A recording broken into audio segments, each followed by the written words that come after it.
This is a follow-up to my previous video on grafting and planting grapevines. And so, the first one I kind of jumped. The weather was coming, and I had to go buy these little containers in the store and make it happen really fast. Well, I didn't really prep enough for that, and so I kind of went with another YouTube video or two that I've seen on how to do this.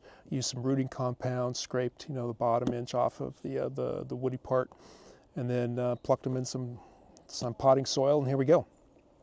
And then I did some reading, of course. I finally got to the chapter and the page where it gives you recommendations on propagating vines, right?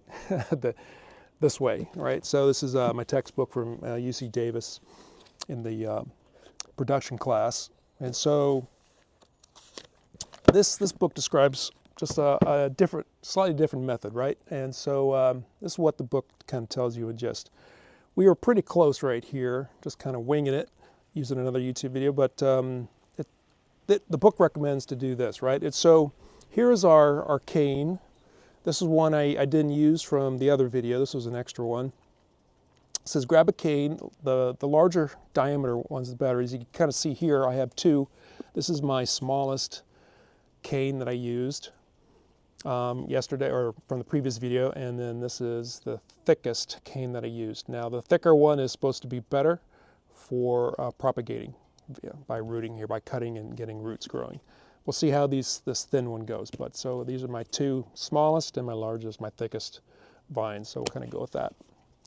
Experimentation is happening right now. You're here to see it. All right, so the book says this. Grab yourself a cane, right? Now there's the basal end. The basal end is the closest end to the trunk or to the cordon, right? So this is pruned off of top of a cordon most likely, and your trunk, your cordons, your arms. So this was cut off originally by when they pruned 2 weeks ago in the vineyard. This was cut off, so this is the basal end, and so you have to make sure that you're going to plant the basal end, because if you plant the end that's farther out, the smaller end growing, the plant won't understand that, it won't do it. And there's a polarity to it, so the bottom has to be planted. So you got to make sure you have where the basal end is, right? And so just if you don't know, you got to kind of look at your cane and kind of see, well, everything kind of grows up right in a way. So this is the basal end. You kind of see the previous little shoot there had grown out, and so this is my basal end. It says you get a bowl in about 18, 17 centimeters, so about 18, about 12, 18 inches, something like that. Right, and then you're going to make 2 cuts here. Grab my little power shears. And so the first one, you find your bottom node. This is the node where the embryonic bud is, right? That's the node, little thick part right there. And you're going to cut right below that diagonally. Boom, right there. That's all you're going to do. Let me check the camera here. Yep, okay. We're good. All right, and then you're going to find your bud. That is about 18 inches or so. This one's a little bit less than 18, but this is a better looking bud right here than this bud. Well, we'll just go with this one anyway, because that's a proper length. All right, so, and then it says to cut at a 45-degree angle, about 10 to 20 millimeters or so just above it. It's probably too much right there. We'll do it like that.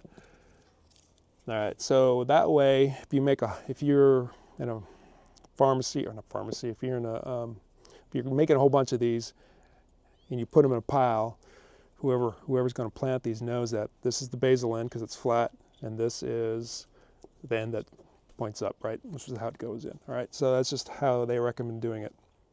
And then cut off all these little pieces. Oh, wow, these shears are great. Anyway, and then it said to remove all of the buds, except for your terminal bud, which is this one right here. So kind of cut that off, it said to do. That way the plant is not confused, and it has the correct rooting power, I guess. I'm not sure. I'd have to reread it. I can't remember. Terrible. And that's it. So that's our bud. And then it said to, it didn't say to scrape off the wood, the brown woodiness here. It just said you can dunk this for a minute or so in 50 degrees Celsius water to help kill off any bacteria, microbes are on there. And then you can use some rooting powder like we did, and then plant it. That's all we needed to do. So it was pretty close there. I'm just going to leave these other ones. We'll see what happens with all these little buds on these guys, and let the experiment continue. So just wanted to let you know that. So if you are following along and doing this, that's YouTube video method and one by the book method right there. And then of course keep moist, mist them every couple days or so to keep them moist, and you know, then harden them off like a normal plant would, especially if you happen to cut them when they were green.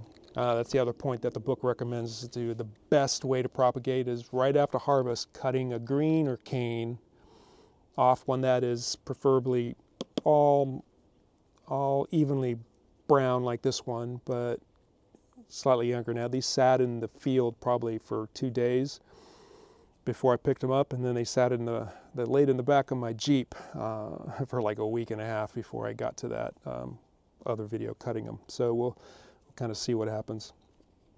But that's it. Just a little quick follow-up there. Good luck. We'll see you later. Bye.